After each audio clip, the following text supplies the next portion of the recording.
আজকে 12ই জানুয়ারি।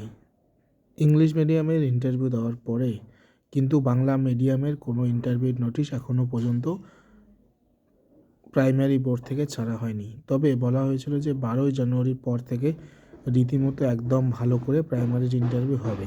তাহলে কি আজকে কোনো নোটিশ আসতে পারে? হ্যাঁ, আজকে নোটিশ আসার একটা বিশাল সম্ভাবনা আছে। তবে দেখা যাক নোটিশ কখন আসে। মনে হচ্ছে আজকে বাংলা মিডিয়ামের যে নোটিশ সেটা কিন্তু অবশ্যই চলে আসবে।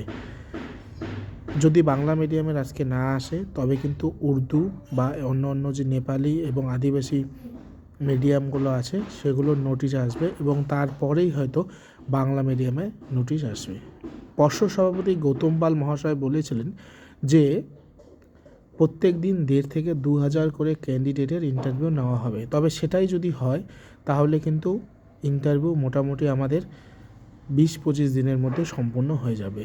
সেটা যদি কন্টিনিউ চলে, ছুটিছাটা বাদ দিয়ে। অর্থাৎ বলা যেতে পারে যদি জানুয়ারি মাসের 15 তারিখ থেকে ইন্টারভিউ শুরু হয়ে যায় তাহলে মোটামুটি ফেব্রুয়ারি মাস নাগাদ, ফেব্রুয়ারি মাসের মধ্যেই কিন্তু ইন্টারভিউ শেষ হয়ে যাবে এবং তারপরেই তারা তাদের প্যানেল প্রকাশিত করবে। তবে দেখা যাক কী হয়। তবে আশা রাখা যায় আজকে একটা নোটিশ কিন্তু তোমাদের আসতে চলেছে।